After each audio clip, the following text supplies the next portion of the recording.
Jaclyn Backhaus's play, Men on Boats, is the story of exploration. Namely, it's the journey of 10 white men as they travel down the Colorado River and into the Grand Canyon in the 19th century. Here in the 21st century, we are on explorations of our own. We're exploring issues around identity, connection, and belonging. Today on Stages, we will visit with the director and 2 cast members from OpenStage Theater's production of Men on Boats.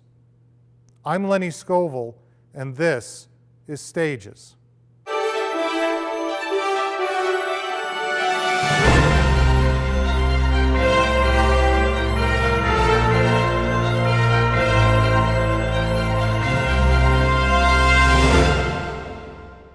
We are once again at the Magnolia Theater at the Lincoln Center in Fort Collins.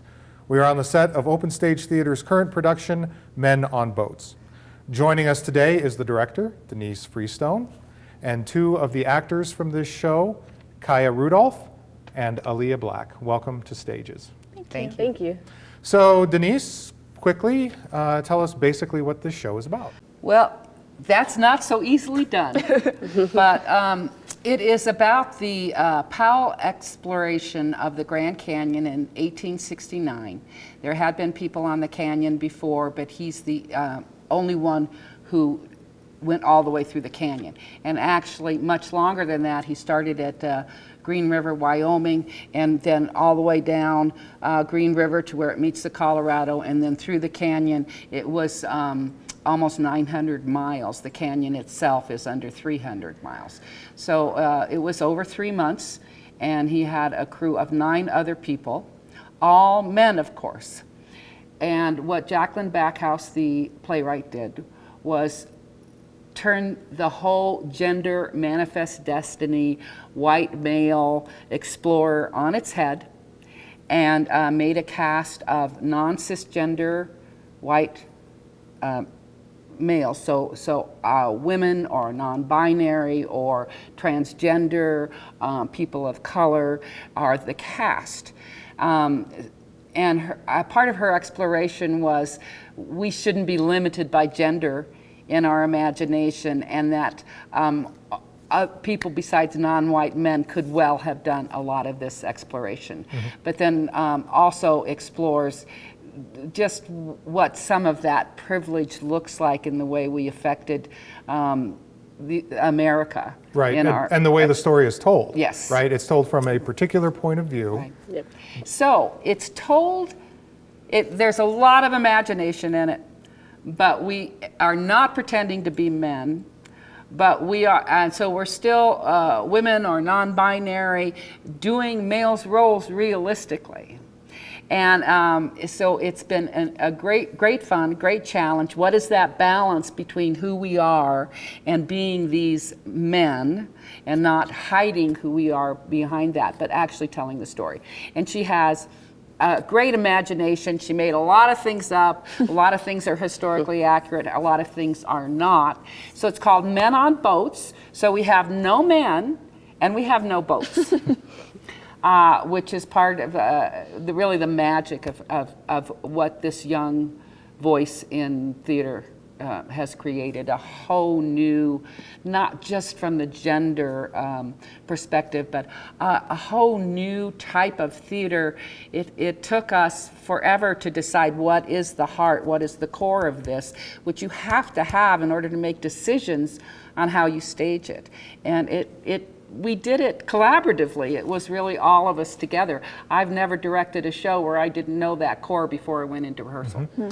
And we were halfway into rehearsal before it was like the light bulb went off. This is the world we're in. Mm-hmm. So I want to unpack the gender issue, if you will. Mm-hmm. Theater writ large over the course of history has always been sort of the voice for people without a voice, oftentimes. I think that's been one of the powerful things about theater. Now, it's not new or uncommon to, and I don't know if the term is antiquated or not, but to gender bend plays, right? I mean, OpenStage has done complete productions of Shakespeare where it's been all women in the cast, right? That's not really the same thing, though. No. as how we identify in our gender, right? I would like to say that there's a new moment taking place in our culture right now, where we're understanding that we're not living simply in a binary world. Things aren't black and white, things aren't male and female, things aren't, conservative or liberal. We live life on a spectrum. And the fact that this playwright recognized that from the get-go and then put that in as a direction for productions to embrace and to explore, right? And to give voice to people that haven't had voice before. So it's more common nowadays when we're in group situations and we identify ourselves. We're used to identifying ourselves by name, but more and more we are also identifying which pronouns we are comfortable using, right? So for instance, my name is Lenny and I use he, him pronouns. I would like to invite you all to share what pronouns you would use when you're introducing yourselves to others. Aleah, we'll start with you. And can I also kind of jump off of some of the stuff that you just said? Absolutely. So I use they pronouns, which using they as a pronoun for a single person is actually older in the English language than using you as a single pronoun. So it's been around a while, but it's just starting to take off kind of in the cultural consciousness. I use that because I'm non-binary, and I feel much more authentic and like myself when I'm using pronouns that reflect the fact that I don't identify as a man or a woman. But I also think that, to your point about theater being able to give voice to people, or some of this stuff about getting away from binary systems of thought in our culture just taking off, I think that theater in some ways makes sure that those who don't always have a voice, but I also think that theater can be a system that reinforces that in certain ways. Absolutely. Because theater is a place in our culture that is very, very strictly confined within currently our theories about and our systems of white Western supremacy. And we think of the beginning of theater as the Greeks, and that's not true. That's because of our history of who we get our own legitimacy from. We think of ourselves as descendants of the Greeks because that helps our prop up Eurocentric identity. It helps prop up white supremacy, but theater and performance have existed since the beginning of human history and all over the world. And I think that in the same way, when we think about these, not just issues of gender, but joys of gender and conversations of gender and all of these things around gender, that yes, in our very white, Western, male-dominated world in the United States, we're just now opening up conversations about being able to exist outside of these binaries, but this has been a part of human life and experience and culture and identity and relationship since the beginning of human beings. It's just something that has been systematically cut out of our culture. Right, very much suppressed. Yep. Kaya? My name is Kai Rudolph, and I identify as a woman, so I am her and she. And I've always been comfortable with that feeling of being a woman, but I know that as a woman, there are other things that I know, like, just because I'm a woman, it won't stop me from doing what I want to do that I've seen other men do or succeed in. And I'm like, I don't care about that. I can succeed just as much as they can, or even better, surpass them. So I love that idea about myself, and that's what makes me comfortable about myself. So the play itself, though, it's not specifically about these issues, right? It really is an adventure story. Yes. Right? Full of fun and danger and it's totally true, and that's one of the magic of it. I think Hamilton, the musical, does a lot of these same things. Right, and they both came out about the same time. Almost exactly at the same time. Yeah. Men on Boats was very successful off-Broadway, about the same time Hamilton started. So no, it's not. you don't get any lectures or any things about gender in this show. It's just the adventure and these people and the very real interactions they have, and digging deep, because the scenes are all very short. So as actors, we had to really dig deep into what's really going on here. What is really the threat? What is really the challenge? What is happening between these people, or as you watch those people, and just make every minute as real, as much a part of that adventure as it would have been for the people who originally did it. So I do want to make one point, going back to two of the things that you talked about giving voice. I don't believe that theater has, or the arts have, historically given voice to any minority or suppressed part of our culture. All we have to do is go back to Shakespeare's time. It was against the law for women to be on stage. So if you look at Shakespeare in Love, or you look at, I'm trying to remember, The Complete Stage Beauty, which is about the time when women were finally allowed on stage, and the male who had been playing women was completely displaced from his reality. So I think theater has been really good at exposing issues and challenging the status quo.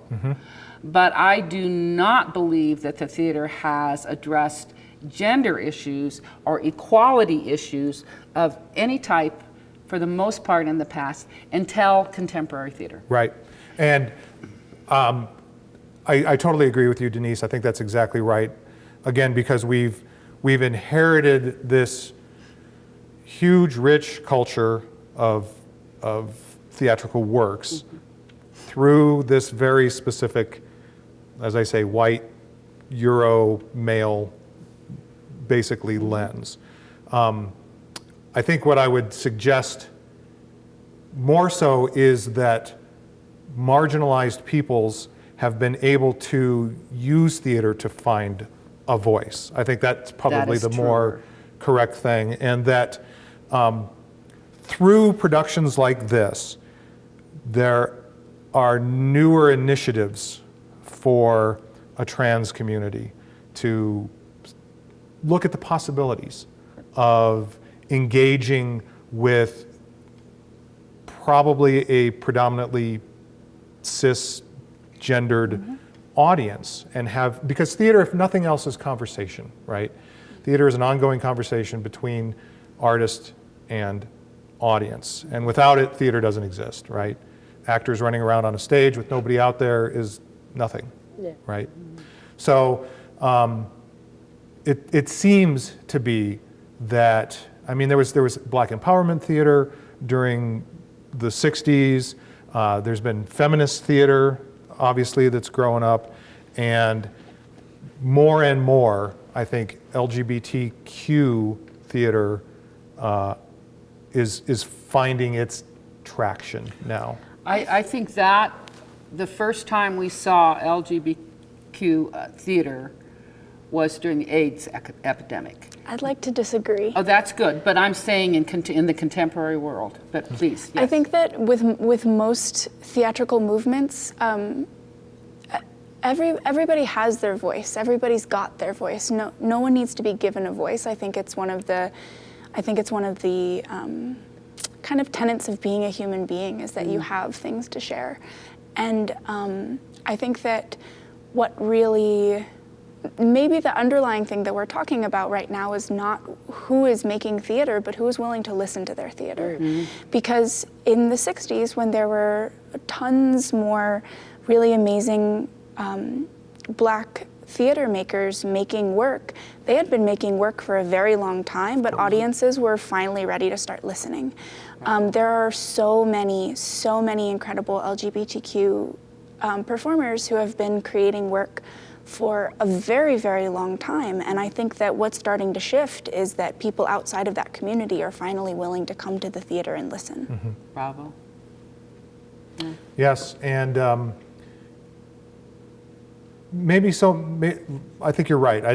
Everybody has a voice, right? It is finding the way for your voice to be heard by a wider audience. Absolutely. So in a production such as this, which isn't, as we've mentioned, isn't particularly about gender identity, in fact, in no way is it really about gender identity, how then do we translate these concepts beyond being a gimmick to engage with audiences, to begin to see people for who they authentically are, right? How does theater like this start to bridge that divide, if there is a divide there? I think we kind of hit on it in the voices have always been there, but whether people will listen. I think that's absolutely brilliant. We have had our voice as women, as people of color, any suppressed. We do have voices, but we have not been listened to. We have been brutalized. We have been subverted so that we can only live at the poverty level.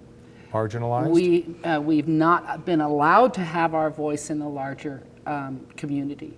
And this is, to me, if I look back to the civil rights movement where, I mean, it really became more visible when I was very young. It had been there forever. But, and we look, there's been a huge amount of progress, but the progress is minimal. There are still horrific things happening to people, and incredible suppression and judgment being happened. And let me just finish this thought, and then I'll kind of be quiet for these guys to respond.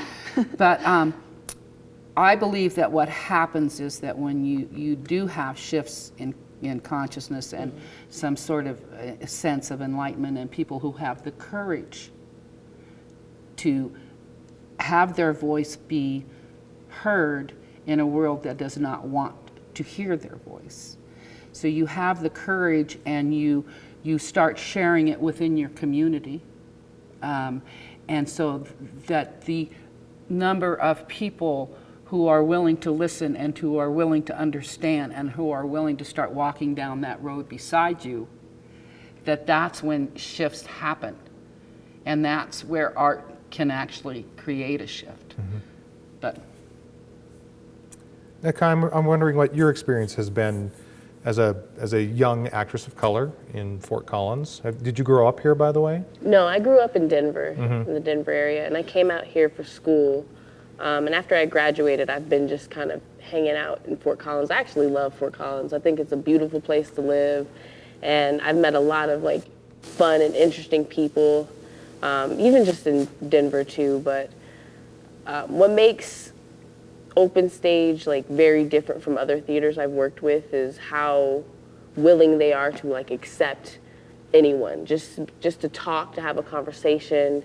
And there are a lot of places that I've been where I was like, my voice isn't heard. But when I come here, or when I'm with OpenStage, I feel that I can use my voice, and someone's actually going to listen, and I'm actually going to touch a few hearts, and then they're going to bring more people to listen. So that's one thing that I do love about working out here, and it's just been a joy to like be around all these different people with different experiences and learning a bit more about them and them getting to know me more. So it's been really nice.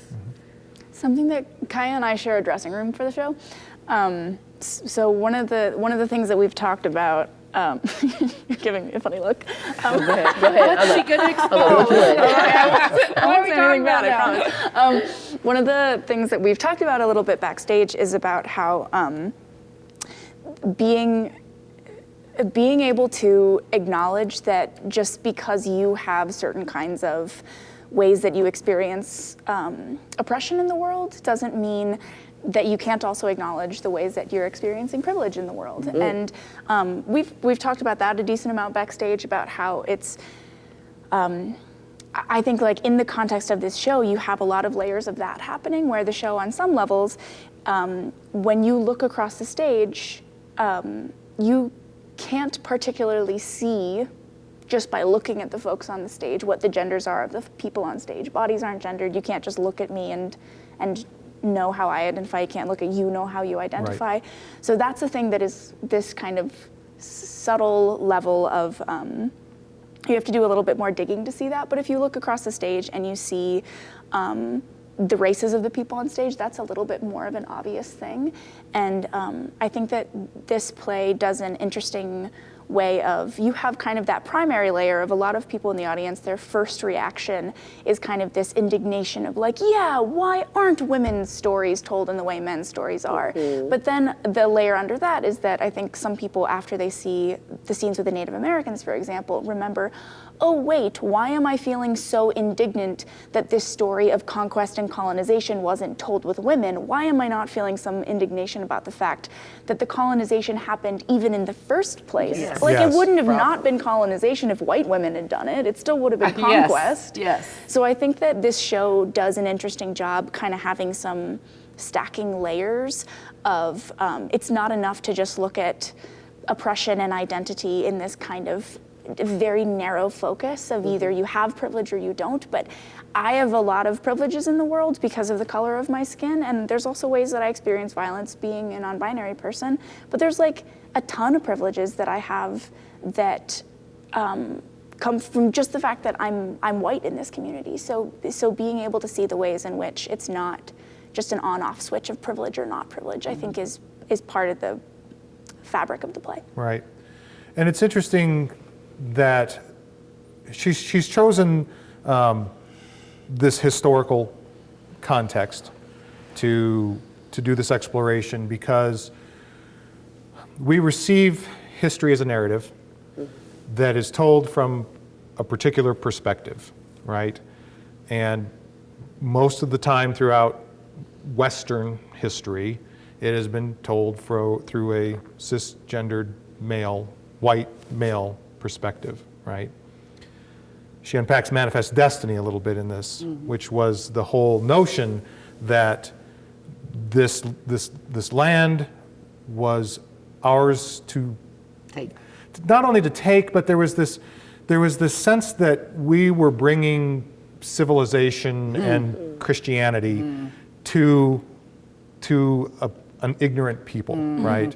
When they were already embedded here with their own rich culture, with their own rich traditions. Does this play do anything to change that filter in terms of how the story is told as if it were from a different perspective? I think your scene does that I was hugely. gonna say that, like the Ute scene totally does that, because. And tell us about the Ute scene, because in my research, this is a scene that comes up again and again and again and again. So Everybody loves it. my little character, who is from England and kind of despised by most of the crew for being a bit of a futz, he has decided to leave the expedition, and he insists he's not abandoning, but he is. So he's abandoning the expedition, and they realize, where in the world do we leave this guy? We're in the middle of nowhere. We're in this canyon. What do we do? So Powell decides to bring him up to a local Ute tribe who's going to bring him to some local Mormons. And I'm in that scene. Me and several others are there watching Kaya and Maya, who are these two native characters. And you should talk about the rest of it. It's really great. I really do love that scene because it really does like open up some of the feelings of how it could feel like for a Ute to be looking down at these explorers who have, they've shipwrecked. They don't have any like enough like materials to carry on, and you're like, oh, well, what else can we do for you then? You need this guy a horse. We can do that. Oh, it sounds like you guys are hungry. What else can we do? Like, I really love that because it's the scene itself feels not like very negative energy, but you can feel like through the script, like the writing, that like the Ute reservation's like, really? Now you need my help. It's funny. It's really It's so funny. dry. They're sitting up there, you know, the bishop and the bishop's husband, the chief, you know, Sawiat, and they're just saying, oh, you know, like they mention Mormons and they kind of chuckle. Yeah. It's just this dry humor. Oh, was that enough for you? Are you starving or anything? Yeah, exactly. Oh, your boat cracked. Well, who would have thought that was going to happen to you? Oh, don't you have a plan for this? Like, didn't you plan this out? Oh, the government did all of this for you, so they didn't give you anything. Like, I love how, like, in the beginning of the scene, it's like, oh, you guys speak English so well. Like, of course we speak English. We've Have to kind deal of with had you no choice, people. exactly. Yeah.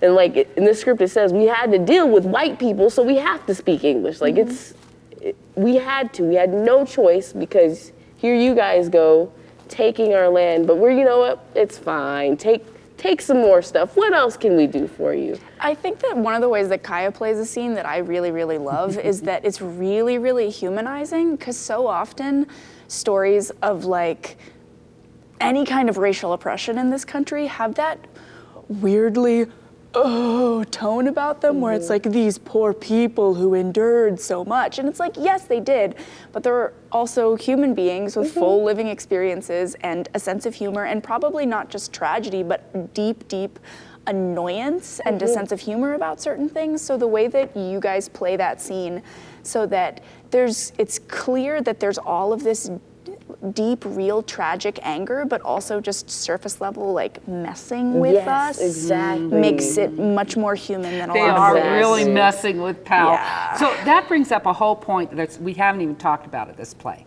This play is this weird mixture of the language that would have been used Yes. and contemporary language. Yes. So in the Ute scene, one of the things is like, oh, that's so chill. You know, I mean, so it's got this, and so the movements and how the characters play, we were able to play with doing it traditionally, and then also at certain times, just obviously, it's like the dance moves are contemporary, or you know, you're high-fiving someone, and so that's a whole other thing that she does that kind of messes with the way things should have been told, or would normally be told. So you mentioned the device that she uses with language in this show, that she's using both source material, like he was a bit of a poet, right? He had his journals, and Right. several of the people on the journey wrote journals. Right. But then she's also using contemporary language, as you mentioned. So that the way I see that, I think that does a couple different things. It works on a couple different levels, right? So on the surface, on a very superficial level, it's very entertaining for an audience, right? Oh, haha, they've just, you know, they've used this contemporary phrase. But what it also does on a deeper level that invites connection is that it jolts you, right? You're trying to follow this linear story. You've bought in, you've suspended your disbelief, and then anytime that narrative is interrupted in some way, it brings you back to refocusing on what's going on and what's being said, and really what's transpiring between these characters, so that by doing that, she's inviting a deeper level of engagement, I guess, with what's going on And stage. changing your outlook. Absolutely, yep. Which seems to be really what this play is about, Yeah. changing her outlook. And having a good time. And having sounds like a really good time. Any final words as we prepare to leave here today? I just want to say the cast works their rear end off. The boat scenes are so physical. We don't have boats, but boy, we're in the water, right? So, yes, and these two young people are truly amazing. So, Thank you. Thank you. Any final words from you? Any thoughts? I think that it's a real delight to work on a production like this that manages to combine a lot of the elements of more modern theater, like those moments you're talking about of jolting you out and trying to intentionally pull you out of the story or have moments of kind of deep irony with the audience, while still having that thing that I personally really love in theater, which is beautiful storytelling and having real attachment to a narrative. I think that this show manages to be very modern in some ways, but be really timeless in a lot of ways because it is an adventure story that pulls you in. So I love that it does both. Yeah, and I love that this show itself, like, it leaves the audience just thinking about it after they leave. They're like, wait. Like, I had an audience member the other day say, I didn't know when it was gonna end and I didn't want it to. I was sad that it ended. What else happens? And this is what this show does. It just makes you think about what happens next once it's all done. Like, what happens? What happens to the characters that leave? What happens to the characters that make it? Like, what happens to them? What happens? Plus, our cast is amazing. Everybody in this show is an Stellar. actual joy to work with. I love every single Incredible one of them. talent on Yeah. stage. Aleah Black, Kaya Rudolph, Denise Freestone, thank you for joining us here today on Stages. Thank you. Pleasure.